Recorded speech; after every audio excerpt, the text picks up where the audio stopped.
Hello, everyone. Welcome. Thank you for joining us for the Words Writing Paths workshop. Let's talk about money for self and traditional publishing. Super excited about this topic. I feel like people don't talk enough about money, so excited to be able to do that. My name is Alyssa. I'm the program deputy at The Word, and I'm also a children's book author and your host for today's event. The Word is a nonprofit organization whose mission is storytelling for collective abundance. We center authentic storytelling for BIPOC, LGBTQIA2S+, neurodiverse, and disabled communities. We support and connect writers, publishers, and booksellers and readers. We explore and build collective models for literacy ecosystems and hold safe space in the community. Our main programs include the Editor-Writer Mentorship, Margins Literary Conference and Book Festival, and Margins Bookselling, including the BIPOC Bookseller Award. We always have new events and programming to share, so we hope that you'll check out the wordfordiversity.org to stay up to date and connected. Today, we're talking about money. We'll talk about how much it costs to self-publish a book, all the costs associated with traditional publishing, all the costs associated with like trade reviews and all the other like hidden costs that you might not think about.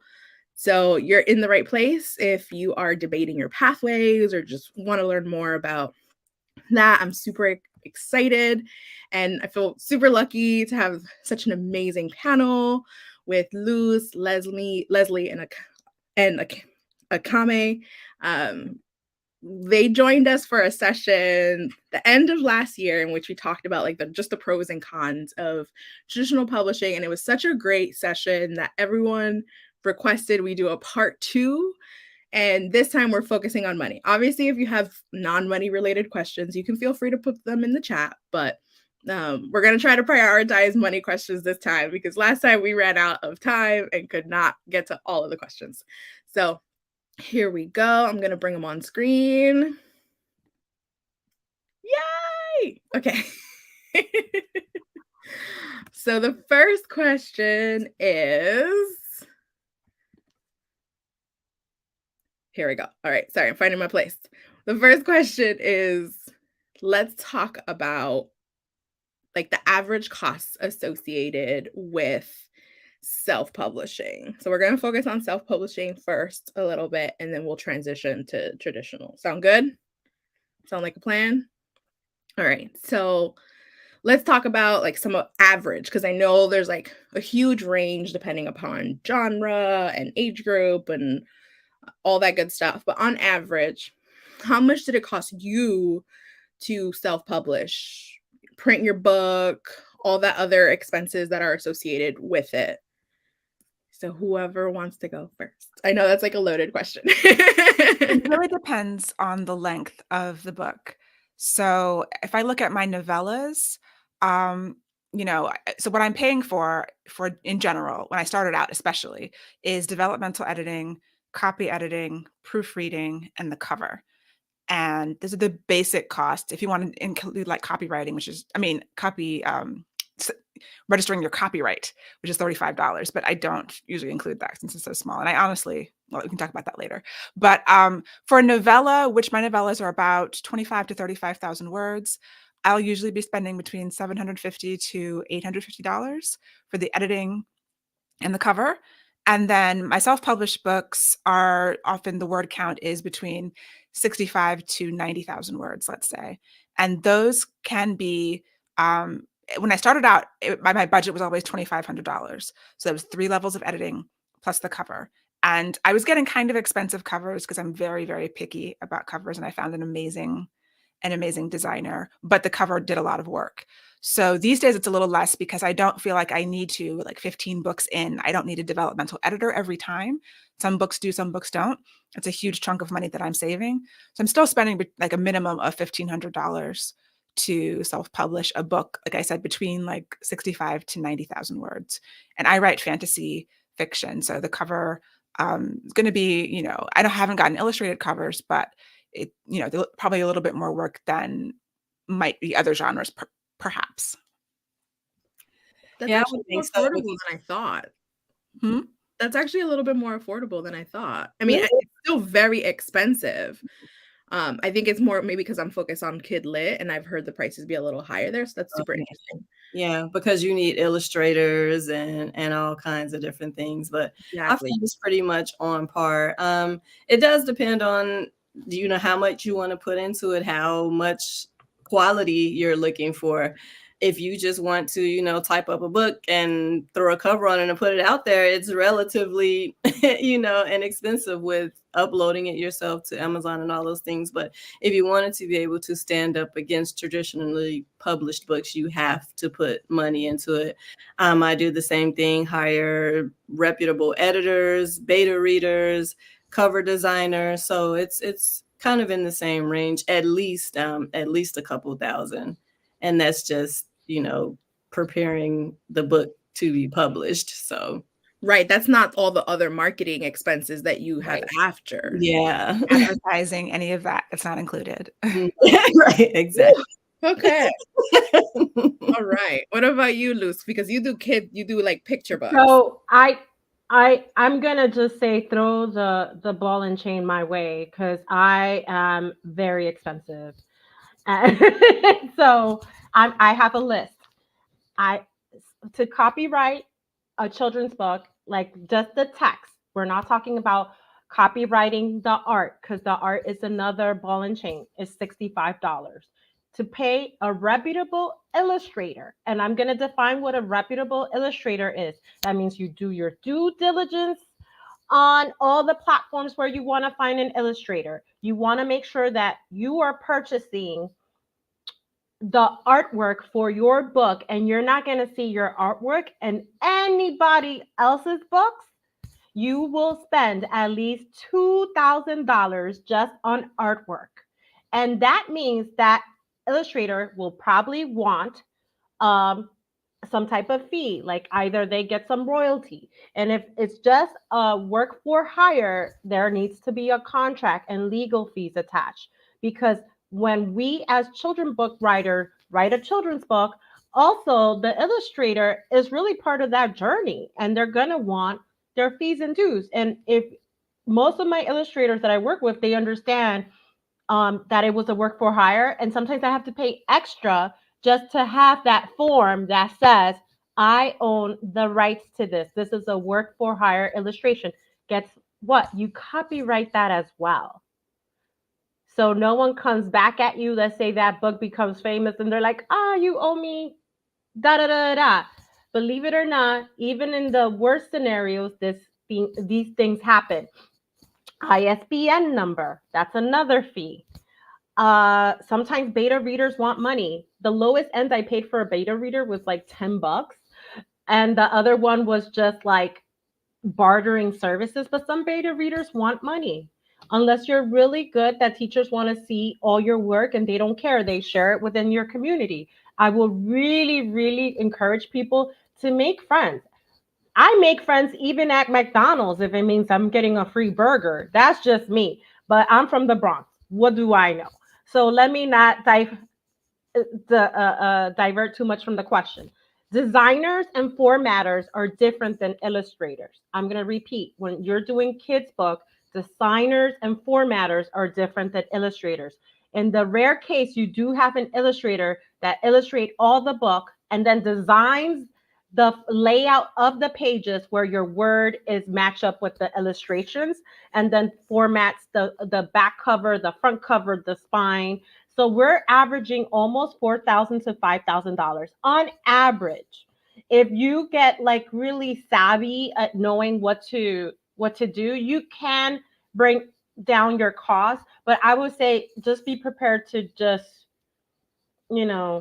spend a good amount of money if you want a book that's going to be very appealing. Because the truth of the matter, all kids' books have to be visually appealing, not just like consumable because of the words. That's what attracts parents, it attracts families, and it attracts children. And then the last thing I would say, what costs a lot is if your book is going to have a trailer, how you're going to announce. And that's the marketing materials that people go into. But a lot of all books, and this is not children's books, they want at least a good 2 to 3 months of like social media marketing to really introduce the book to the world. And then after that, it's on everyone to make that book baby succeed. And yeah, Lisa brings up a good point about laying out. So I do layouts myself, but the software is an expense that is, you pay it once and then you can use it for every book. So I write adult fantasy. So I use a software called Vellum, which is for the Mac, and it's about $250 to do ebook and print layouts. There's other software similar to for PCs, and there's free software that does it too, but it's a little bit more of a learning curve. So there's those other like business startup expenses. What are you writing your book in? Are you writing it in Word or Scrivener or some other program? Laying out things like that. Do you need graphics programs for, like I use Canva, but I also use Photoshop for doing social media graphics and taking the cover and doing your promotional things. So that's added on top of just specific book costs. And the good thing is most of those things are tax deductible. I'm not a tax expert. I'm not an accountant, but it is worth the investment because once some of them are like membership based, some of them like you pay like once and then you have it for life, but you're going to have to do a lot of the marketing on your own, regardless of which path you go down, whether you self-publish or you traditionally publish. So yeah, this is super interesting. What are some of the other expenses that self-published authors need to pay for that maybe people don't realize? Like based on your answers, it's like copyright, designers, illustrators, formatters, like that was a lot. And I'm like, oof, is there anything else that we need to know about? I'll go ahead and jump in and say for a lot of self-published children's books, if you're going to self-publish them in like some of the platforms, the tradition, like the ones like Ingram Spark, which is the most reputable one, and some people do KDP. Since it is a learning curve for most on how to use these systems, they do pay some type of consultant to help them upload that work. I'm not saying that everyone does it. Some people get really good at it, but I've heard people paying anywhere from like $50 to $75 all the way to $150 just to upload their ready to use PDF formats for that work, since it's a print on demand service. Another cost, if you have multiple books, if you're publishing a lot or as you grow, you're going to want something that allows you to easily see all the money that you're making on different platforms. So if you're not just on KDP, if you're on Barnes & Noble and Kobo, then having to go each place and download the royalty reports can be difficult. So there's their software, for instance, there's something called Scribe Count that I think now is $10 a month, where it will go and it will pull down all your reports and make nice pretty charts, and that you can see what you're making, monthly, every day, every month, however often you pull those reports. So that's another small cost. And there's little things like that can add up because you do want to know how much you're making. You want to be able to do budgeting and run your business. This is an author business and it has to have all of these. Like I use QuickBooks online just for my accounting and bookkeeping for tax purposes. So we're in January, I have to run the report for last year. That's another $15 or $20 a month just to run the business. So, or you can, there's different kinds of software like that are more businessy. Yeah, I'm so glad you said that. I've never heard of the first, what was it called? Scribe Scribe Count. Yeah, I believe it's scribecount.com. Yeah, that sounds like it would save a lot of headaches because it's not easy to, even if you go to KDP, they don't make it easy to see exactly like how much you made or how many books you sold. The reports aren't very reader friendly, so it's always a challenge trying to go through to all these different places and see exactly how much you made and how much you should be making to even ensure you're getting the correct royalties. So I like that. I'm gonna have that part. This is so interesting to me because my experience is in traditional publishing and we don't get any of this information. Like we typically, like, depending upon your publisher, it varies, but it's like from my experience, I get 2 reports a year. And most of my author friends have attested that that's the way it is for them too. Like they get like 2 reports and that's it.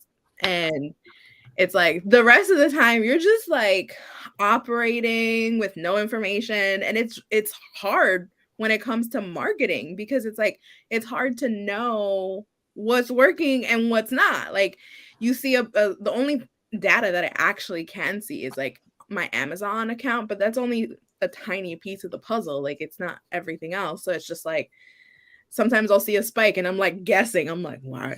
You're like, "Ooh, what happened?" Yeah. And those royalty reports are not easy to read, and they're 4 months behind. So I get mine in April and October, and the April one is from like last November. So there's a whole swath of time that you won't see for another 6 months. Yeah, and I don't know what happened, between that time and this. And I'm like, is this right? But to that point, I recently just got a check a payment from Audible for like $300 for like a book that I wrote like 3 years ago. And I was like, what happened? Like, what? Like, why did people all of a sudden start listening to this book all this time later? And then to find out, I got an email from them telling me they were correcting a discrepancy to where I should have been paid that money a long time ago. And they just discovered and they're not paying interest, right?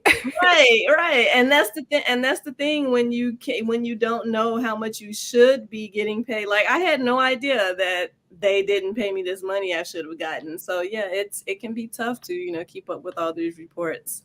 And it's like, how do you know? Like, how do you hold them accountable? Right. How do you know? It's like only they know. So I'm thankful that they caught the mistake and, rectified it because, no one would have known if they didn't. But yeah, so that's why I like I'm going to definitely have to sign up for the scribe count. So somebody can be holding all these different places accountable. Right. That sounds really useful for sure. Yeah.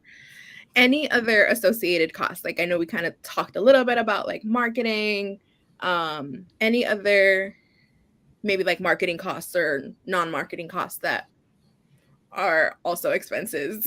Not to scare everyone. Like I feel like this marketing costs are a whole other conversation. Right? That is a whole, because it depends on what kind of marketing you're doing. Right. Some examples of other stuff I pay for: newsletter. So I use MailerLite for my author newsletter, which is something I'm grandfathered in, but it's like $10, $15 a month, depending on, it goes up from there. BookFunnel. So BookFunnel is a service that if you sell books yourself on your website, or if you give away free books, it helps readers get it onto their e-reader. So otherwise they'll like emailing you like, how do I get this on my Kindle? BookFunnel takes that away. That's another cost. I'm sure there are more. Yeah, I'm glad you said the cost for your newsletter, and emailing that newsletter, it costs money as well, and unless you're using something like Substack now, which a lot of writers are, because you don't have to pay for it. They'll email them on your behalf. But I've used ConvertKit before to develop an email list. So I let them read like maybe the first chapter of a book for free, and all they had to do was put in their email, and it helped me build an email list. But you have to pay to use ConvertKit and for those clicks and things like that. So even just building, a reader base can cost you money when you're doing everything yourself. Right, that cost of acquiring the customer. Mm-hmm. Yeah, exactly. Yeah. It's a lot. It is a lot. It is a lot. But it's good that we're talking about it, because I'll be honest, like I don't think people talk about money transparently enough. And like I don't know about you guys, but I can't tell you how many times like I go and I do like, school visits, or I'm interacting with someone and they're like, "Oh, you must be rich." And I'm like, sweet summer to God's ears. Like, no, we do this because we love it, right? Like, right. Maybe because we're a little bit masochist. It's a little combination. Right, but I am happy we're talking about money, because that's the issue. A lot of us do come in blind. Like my very first self-published book, I had like no information because no one talks about it. And I feel like in the writing world in general, in the arts world, it's like we're hesitant to talk about money like it's taboo or something. Like you should only be doing this for the love and the art of it. And yeah, we do it for that reason, but also you put a lot of work in and you should be compensated for that work. And there's nothing taboo about talking about how can I be compensated and how much is this going to cost me? Because at the end of the day, we have to exchange money for goods and services. Like if someone would take my book for the light bill, then great, but it doesn't work that way. Like, so we have to talk about money. I feel like there needs to be a shirt. Like, well, you know what I mean? Or food, right? I will read my book for food or cheese. But Right. I'm glad you mentioned that, because I know me and Alyssa had a conversation about this, and I just want to talk about it transparently. As authors, and I don't know if you ladies had this interaction, we will be asked to perform for free for the love of it. And although we do love it and we do sign up for free community events, I think people should have a more realistic approach if you're coming from an organization that provides funds and are working towards an equity of representation for your groups. If you have funds for that, you have to say, we will like you to, come and read, and this is what we could provide. Because the truth is, that's like me going to BMW saying, listen, you need to hook me up with this BMW because let me take this off your lot because I just need it. It's like, it's really probably I didn't make the connection well, but you see where I'm going with this. I think that there's a discernment that when you're asking an author or an artist to come perform and come show our work, we are not doing everything for free. I had a school once ask me, how many copies can you provide for free? I'm like, actually 1 copy.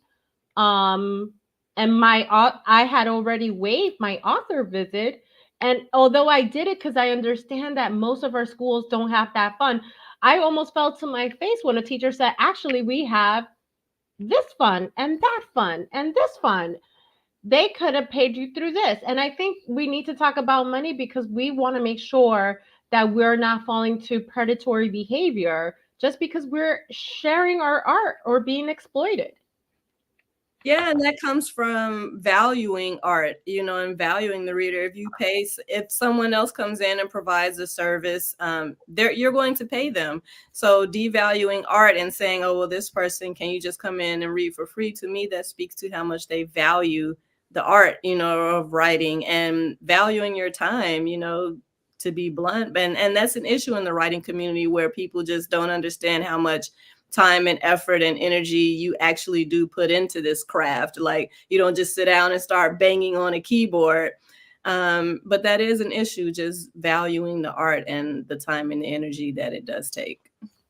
Absolutely. And we have a great question in the chat, which we will address after we talk about traditional publishing.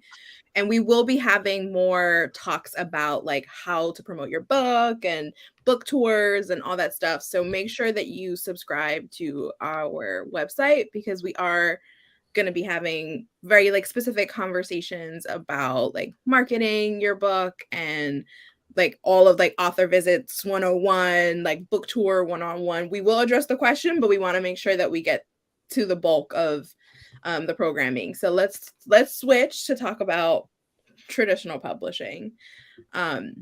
What are some of the costs associated with traditional publishing? And then the second part of that question will be like, what in your respective fields, because it varies, was an advance that you like an average advance that you can expect to receive? Mm-hmm. Well, I'll speak to the cost just because I'm new to the traditionally publishing world. Like, my first traditionally published book comes out March 19th, and I'm excited about that. Yeah. Put the link in the public chat. We want the link to the public chat. Yes. And then I'll copy it. So then in the wrap-up email that we sent with the replay link, it's in there. Okay, I will. And what's been so refreshing is that I haven't spent a dime so far. Like that's been refreshing that I haven't spent a dime, and the book is pretty much ready for publication. At this point, we're gathering blurbs and reviews, and I have a physical like final arc coming today just to finally say, okay, let's do it. But that's been the most refreshing part, because I would have self-publishing, I would never have gotten to this point without already being thousands of dollars in. So that's refreshing about it, is that I haven't paid anything at all because the publisher handles the publishing aspect. I may start to spend a little bit of my own money when it comes to promoting the book, because that is something, especially when you're dealing with a small press, that is something that you still have to do. I could not do it, but I want it to be successful, so I'm willing to invest in it myself. I know someone who signed with Random House, and they still had to like plan and promote their own book tour and fly themselves to the different, sites. So that doesn't stop just because you become traditionally published until you get up there with, like the top names. You're like Stephen King or something like that. Like, you're going to have to still invest some of your own resources, just not as much. Yeah. And I do want to say that I was recently talking to a pretty well-known traditionally published author who's won lots of awards, who is still paying for their own book tour at this stage of their career. And I was shocked, honestly. So yeah, I've been with big 5 publishers, and you still have to do a lot of work. Literally, it's Stephen King and people at that high level. Those are the only, I mean, there are other people, but like it would probably surprise most people how many authors that you might have heard of and be well known that are still responsible for a lot of this work themselves, because the industry is changing. And I'll just say, in terms of paying for things with traditional publishing, I generally don't have to spend anything. You can count things like the 15% my agent gets out of my royalties. That's, it's not money that comes out of me, but it's money that comes out of away from what I should be getting or wouldn't be getting. Right. Like, they do work, the agent, if you are agented, they do work. And then really occasionally I will hire an editor. There's different levels of editing. So even though you're with a traditional publisher, the editors can be extremely busy. There's a situation where I wasn't getting the editing that I really needed. So I went to an external editor. And that's because I wanted the book to be the best it could be. Like, the book has my name on it, regardless of the level of editing it received at the publishing house. So I wasn't happy with it. I needed help. I wasn't able to get the help that I needed from the editor at the publishing house. And then really I spend money on like swag, bookmarks, stickers. I do pre-order campaigns on my own. And yeah, things like that is the majority of my expenses. And then like traveling to events, occasionally my publisher will pay for some travel, but that's rare. And the rest of the time, it's me. And then I can buy my own book and sell it. I sell books on my website that are signed, and usually there's a place where authors can buy their own books at a discount. So it's not that bad, but those are the main costs that I think that I've paid.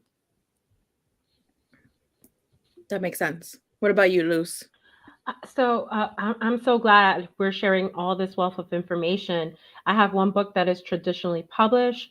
I did pay for the artwork because at that one point I thought I was going to self-publish that book, and through God's grace, it got picked up, and the small imprint that I published my book, they paid me back what I paid the illustrator, and I was so happy because at that time, it just, all money counts. I have 3 kids. Holla. Like, I need to make sure that they go to private schools. But I did not do what most individuals do that try to sell a manuscript for an advance. I didn't. I was mostly just so excited to have a book that was going to be competing in a traditionally published like realm, to have the opportunities it had. I heard of authors doing all these things to get their books out there. So after writing so many books and self-publishing, it took that long. And I feel like that one traditionally published book helped me get an agent. Had I not, gave out my baby to be published. So I didn't have other expenses because I was very clear that it's going to be hard for me to make traveling feasible because of my kids. But I do know that I am open to doing that regardless. Like, I do try to put myself out there as much as possible. Awesome. I'm going to add my 2 cents in there as well for viewers. My experience, I didn't have that many upfront costs, except for like the normal stuff that has been like mentioned, like a website, the Canva account, like those things that you're going to need regardless what path and what trajectory you go down. Then other than those costs, I also took classes, like writing classes. I've taken writing classes before, but it is a different type of writing for like picture books. So like I took a class to learn about like picture book formatting and all that stuff. So like that was an expense. And And then once I had my agent, which I will say this really, like, it's super important. If you are looking for an agent, that is free. Like, the only thing it should cost you is your time. You should not be paying an agent to read your work. Period. Punto. I have said this in other spaces and other videos. That is called the schmagent. Make sure if someone is asking you for money, run away, report them, tell all your author friends, yo, don't listen to this person. It's not real.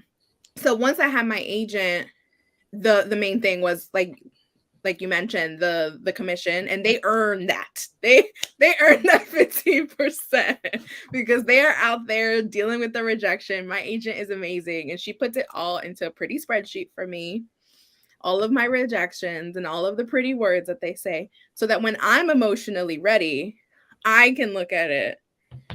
But she sends me like the good stuff. Like if it's like a revise and resubmit, or if it's an acceptance, she sends that straight to my inbox. But the rest of the stuff, she filters it for me, because I'm a very emotional person. So it's like, I might be having a great writing day, and then she forwards me a rejection. I'm like the writing was gone. There's no writing happening in that day, you know? So, other than I just saw a plátano just flying through the screen. yeah, basically, plátano and wine. Why?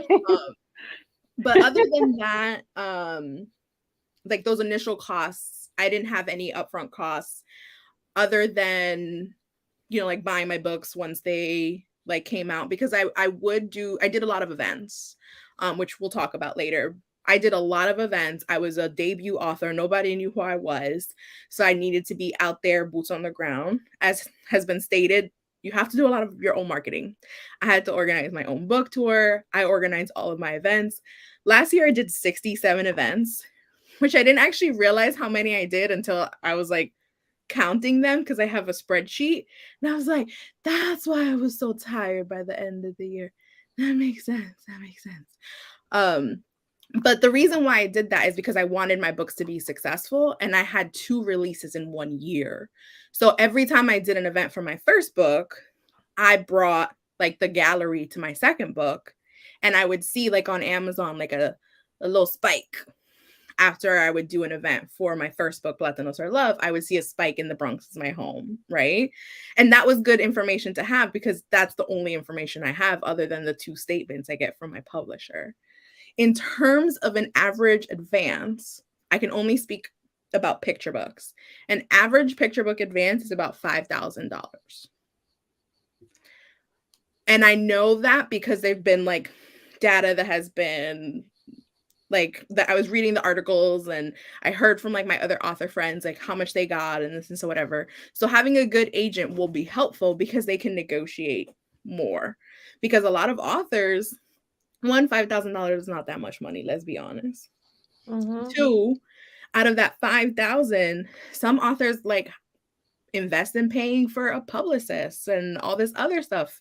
So it's like having an agent to negotiate that is super important. So yeah, my main costs were like the upfront costs of like learning how to navigate this industry, and like my marketing costs. My biggest costs were like travel to the events, especially my first like 2-3 months. I did a lot of free events at bookstores, but it was worth it, because whenever I would do an event at a bookstore, I would invite like teachers and principals and educators and, you know, executive directors to nonprofits that I wanted to collaborate with. They saw me in action, and then they invited me to speak at their school or their organization, and then I was actually paid for those, right? So it was like putting a little skin in the game at the beginning, you know, not getting paid for the events, not getting paid for transportation and all that stuff, to be able to then get paid for events later on. For adult fiction, there's no such thing as an average advance. It depends entirely on so many, I mean, even in the same genre, even, you know, for there's YA advances, and I'm in fantasy again. So YA fantasy tends to be much higher than adult fantasy. Really? And even then, oh yeah, like YA fantasy routinely will have 6-figure advances. where, some people do in adult, but that's less common. I've known people who've gotten advances anywhere from $750 to $250,000. It's really, and these are like either big five or larger, smaller presses. So the larger, small presses like Kensington and Tangled. There's a couple of other big ones, source books. So like my first advance was $15,000 a book for a 4-book deal. And then I was able to, since then I was able to double that advance. And so hopefully, but just because you've gotten a larger advance before doesn't mean you're always going to be on the upward trend, because there's a lot of people who are like, oh, you got that, coveted 6-figure advance or even higher. And if the book doesn't do that well, next time they're not giving you as much. So you have to be okay with, and you're not in control of book sales. You do what you can do, but there's so much variability. So yes, you try to talk to people. Like I did a little bit of research, and people don't talk about their numbers a lot. And I had seen the number from another author that I knew at 15,000. Her first adult fantasy books got that. So I was like, oh, this feels like okay. Like I feel like I'm not being cheated. This is a good. I mean, other people, Tomi Adeyemi, her first book deal was notoriously 7 figures, which included a movie deal and 3 books. But still, that's huge. Like she did amazing. And so it's a huge variation, and it just your agent can negotiate and should be negotiating to get as high as possible, but they're looking at what you wrote, your audience. If you're a debut, then you don't have a track record. Once you're established, they look at your track record. How many have you sold in the past? And so there's all of these factors that go into it. Yeah, and it seems like it's connected to also how marketable your book is viewed to be, how commercial it's viewed. Like that could be the difference to why YA fantasy gets so much more in advances, because they're looking like this could be a movie, this could be a show. So many of those, YA fantasy stories kind of blow up and become their own thing. So that I'm sure that has a lot to do with it. Yeah, definitely. I want to say one thing that I didn't think about when I first started writing children's books. And it's because, and this was really prompted by the book Hair Love. Hair Love was huge. It was everywhere. It won an Emmy, was it? Or an Oscar? It won some of the most beautiful accolades. It's a beautiful book, and there's an animation series.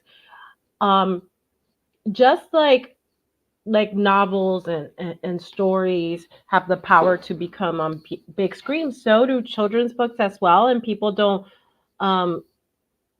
think about it in that capacity, because that's another stream of money. So if you have an agent and you tell them my goal is for it to not just be a published book, to be this, to be a game, to be that, those are other revenue sources that people don't generally think of.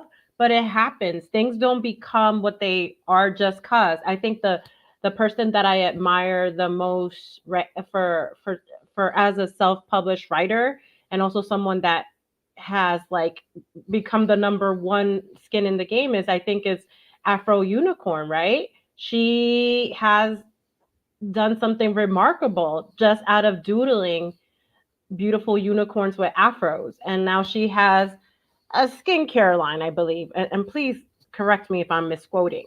Like she has like a Target plushie, she has pajamas, she has this, but it started with a book. So that's how powerful books could be. They changed the game. Yeah, that's super interesting. And one last question before we move on to audience questions. My experience was I get a 5% royalty on my traditionally published book. What has been your experiences in terms of the royalty that you get? And before you answer, for individuals in the audience, the royalty is like the percentage that you get on each book sale. So the book might retail for $18.99. You're not getting that whole chunk, because the publisher needs to recoup their investment of like printing and editing, all that stuff. So out of one book, my books retail for $18.99. I get 5%, which basically comes out to 95 cents a book. Yeah. So that was my experience. What have your experiences been? For For adult fiction, it's detailed in the contract, so it depends on format. So I had a book come out in hardcover. I make the most on hardcovers, which is 10% of the first 5,000 copies, and then 12.5% of the next 5,000 copies. It gets complicated. Trade paperback, 7.5%, and then I think ebooks is 12%.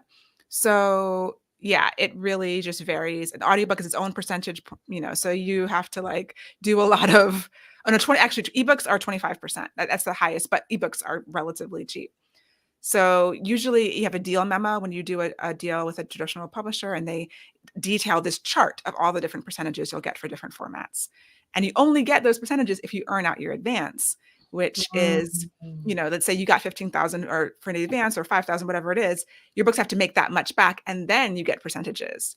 And if you have a multi-book deal, the way they're trying to do it now is, let's say you have 2 books that come out over 2 years, you don't start earning royalties until both of the books have earned back the advance, which is advantageous for the publisher, but not advantageous for you.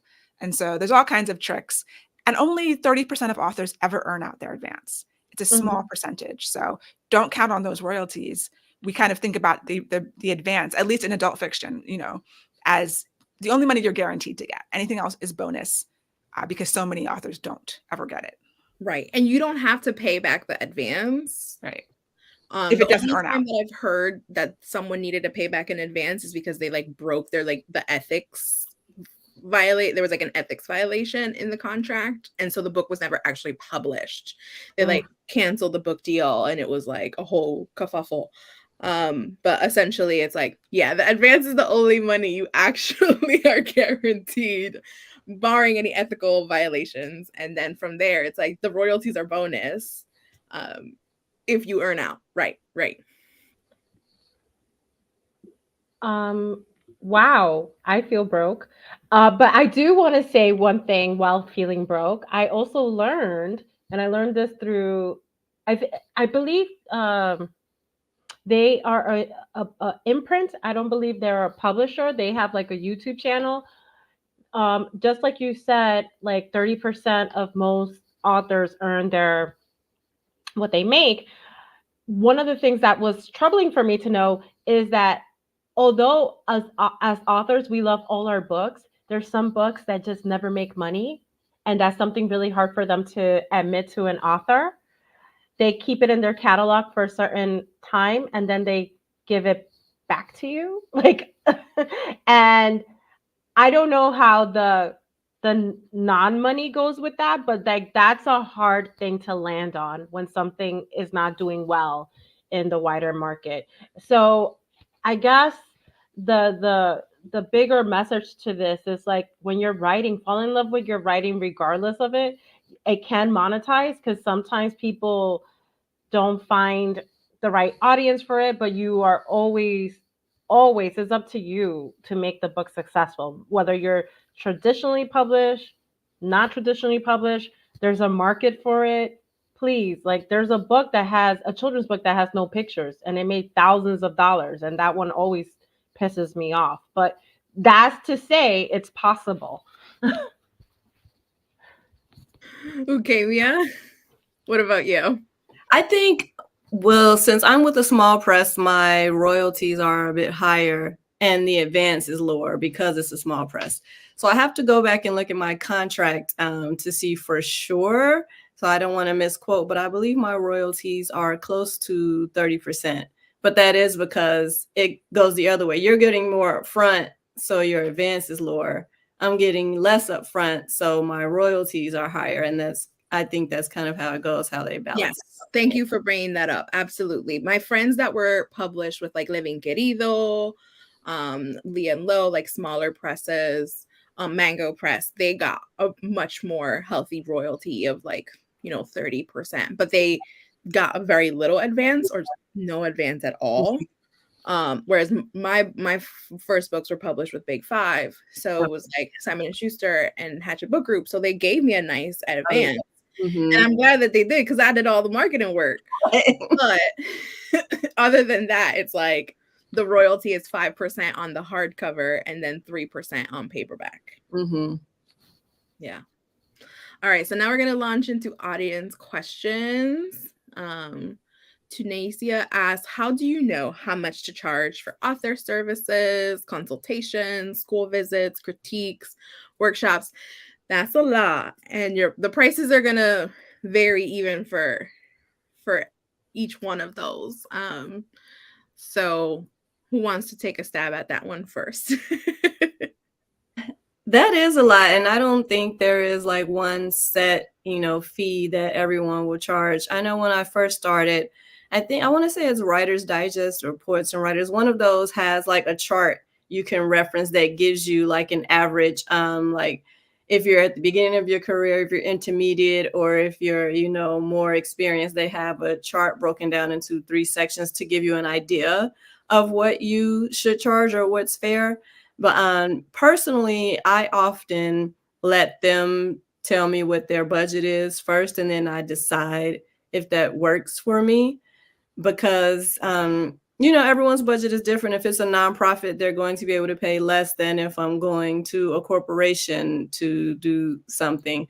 So I kind of let them, and I also don't want to lowball myself. If you're willing to pay me, if you're willing to pay me $500 for this, I don't want to tell you 400, So I think you just kind of fill it out. If you know other people who have visited that school, maybe reach out to them and see if they're willing to share, how much they were paid to make sure you're being compensated fairly. But there is no just hard and fast number of what to charge. There are some, like I said, some examples out there to help you think through it.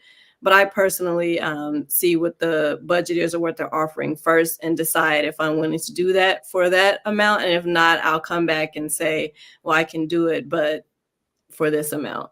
But so don't be afraid to, negotiate on your own behalf. You don't have to just take whatever someone offers you.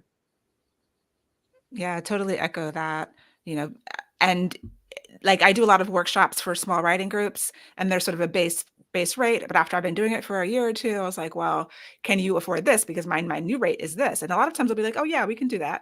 So yeah, don't be afraid to negotiate and see networking with other people, being in community, seeing, okay, what do you charge in general? And then figuring out, that can help a lot because people will talk one-on-one and will feel more comfortable.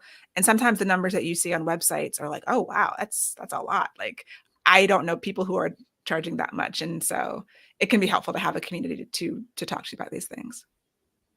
Yeah, and sorry, and just to double back, I think it depends on, how much it means to you too. Like sometimes I'll do events on a volunteer basis if it's a cause that's important to me. Like I went in and read to an elementary school in one of like the most poverty-stricken districts in Las Vegas, just because I know they don't have the money and I want to, come in and interact with these kids. So I'll do that on a volunteer basis. But it just depends on, what you're looking to get from the experience or how you value it in terms of, your writing career.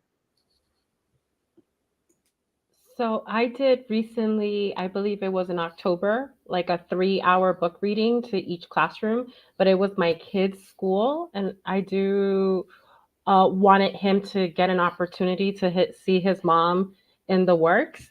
So it like brought a lot of joy to my family. But besides my kid's school, I've done it in communities that are right here outside my home. I live in the South Bronx. I live next to a couple of shelters and 3 churches. So they're always having events.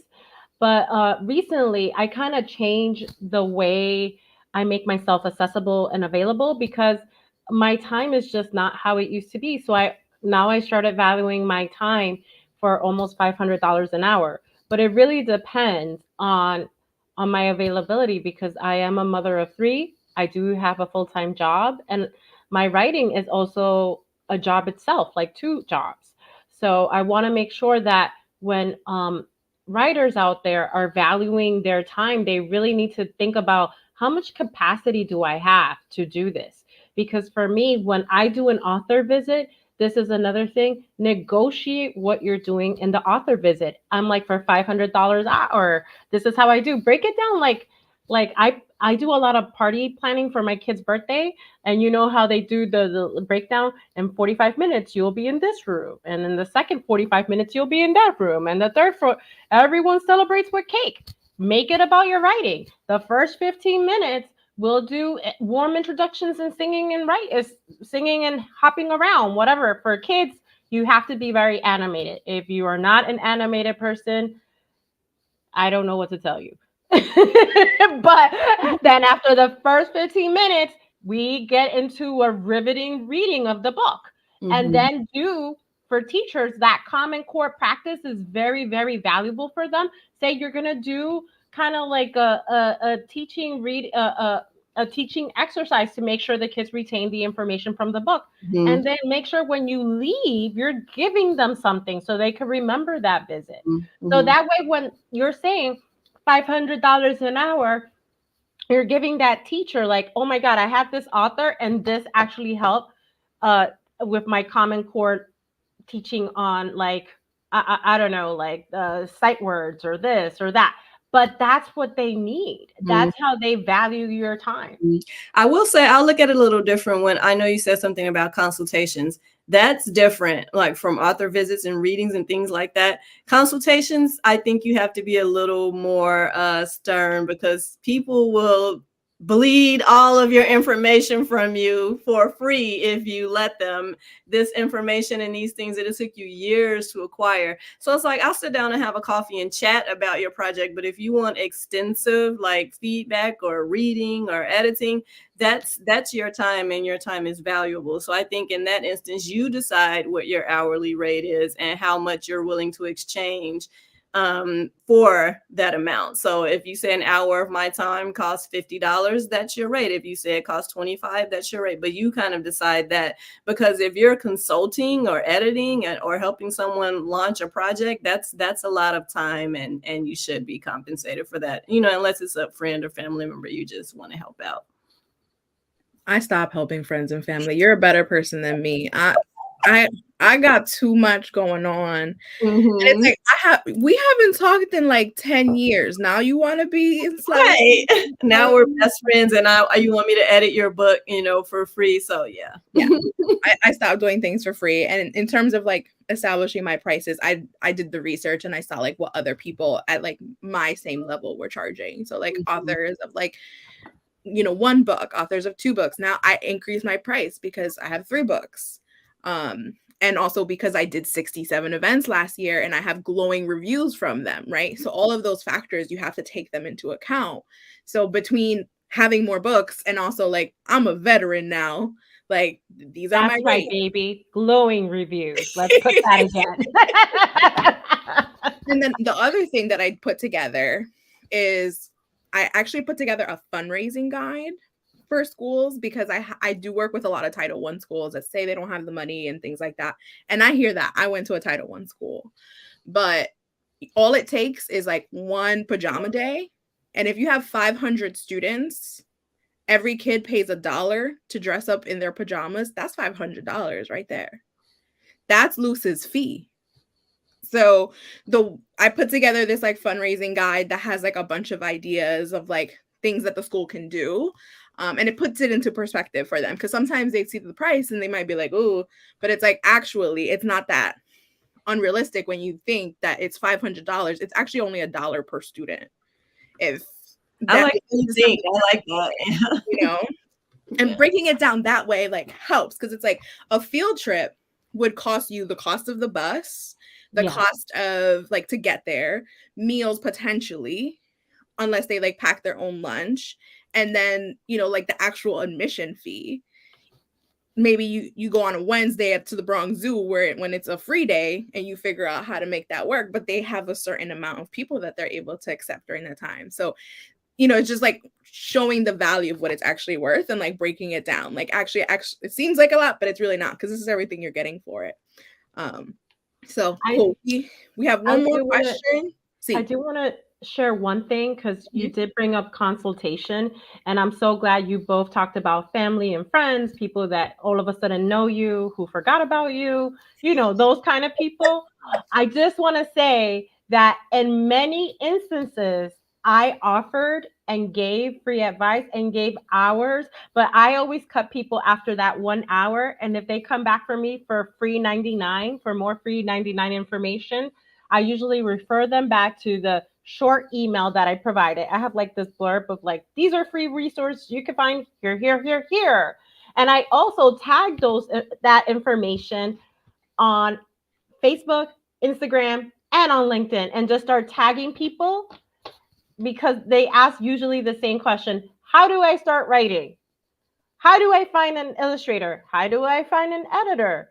What is a contract? So I just tag them into those things, because the truth of the matter is, you as the person who's interested in this information should be doing your own research, and we're happy to help, but you really need to know that if you're paying for this information and not using it, and then you're asking your friend or family for that free information and still not valuing it, we have to value our time, because it's not that we don't want to give you that information, but we also have other projects we want to see come to life. And we also pay for information. We also like value people's time when they give it to us. So it's a two-way street. We're not just saying this because we gone to like those writers that we want to become, and we know how they work, and we're trying to work to be that person. And I want to like just kind of share that, because it's kind of weird, the consultation fee things, and it's something that really happens.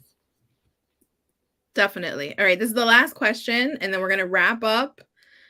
Allison asks, have any of you used Patreon? If so, has it been helpful?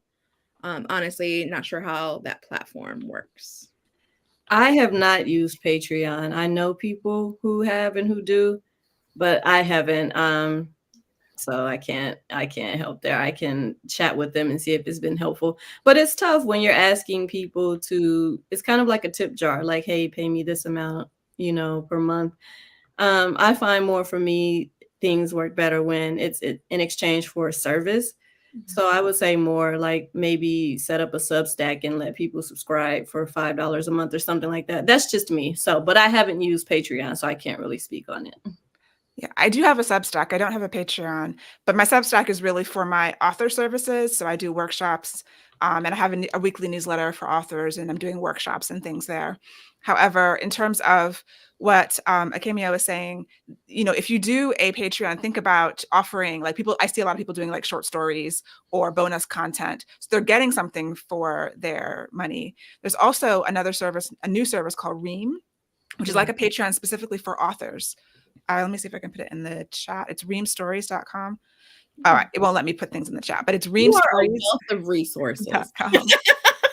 And it's specifically for authors. So, if you, and most people there are giving extra content, giving short stories, other written work for, for that monthly fee. And having a subscription service is actually a really smart thing to do, as royalties go down. I mean, advances go down. If you're not getting an advance, if you're completely indie, having that, the idea of the 1,000 true fans model, if you can find 1,000 people to give you a few dollars a month, that could be a sustainable income. And if you're giving them something that they want, the people at Ream have a book about it. They've got all kinds of information on subscriptions for authors if you're interested, because it is a really good way to have kind of passive income, semi-passive, that is more reliable. That's super interesting. You are a wealth of information. Oh my gosh, amazing. Wait, what else you got before we go? I collect info, and I sit in between self-publishing and traditional publishing, and I listen to everybody. So it's just like coming in. I try to organize it. It shows. You definitely have. I mean, you all have. You've done the research. You have the experience. Thank you all so much for your time, your generosity. I'm going to remove you from the stream, and just now this is when I talk a little bit more about the word and some of the programming that we have. Thank you all for coming and attending. Thank you so much to our guests. This is the second one, and I feel like we did the first one and I was like, I need more. This is our second one, and I still feel like I need more. I'm just so grateful. The information and your time has just been invaluable.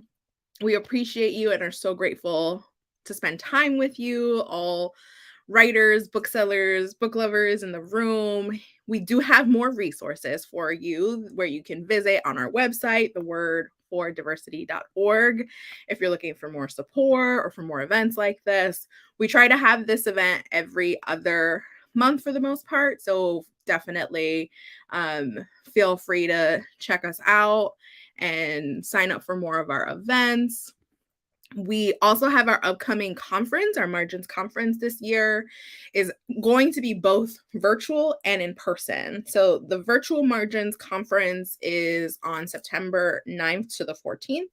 And then the in-person Margins conference and festival is in Denver, Colorado from September 20th to the 22nd. I'm going to put that information in the chat for everyone to be able to see. I've been to a couple conferences before, but I know I might sound biased because I work for the Word, but this conference is probably one of my favorite conferences ever because it really is a conference by us, for us, like our community. Like I had never seen so many like beautiful Black and brown bodies at a conference, like period. So definitely consider coming. We also are accepting submissions for like panelists and talks. So I think the deadline is January 31st. So you still have a couple days if you want to submit to moderate a session or a panel or something good like that. We build our programs collectively with our community. So my first ask is to fill out this form if you are interested. This is how we determine our programming. So we create programs that are important to all of you. If you don't request a program, we're not gonna do it. This program, we did it because it was highly requested. And then our second ask is that we run all our programs in support of our community. We are committed to ensuring that these events remain free and accessible. So to help ensure that we continue to do so, if you are able to help support, we would really appreciate a donation to the Word at thewordfordiversity.org/donate. Thank you all so much for being community with us. We appreciate you and look forward to doing this again in a couple months. Have a wonderful day, everyone. Bye.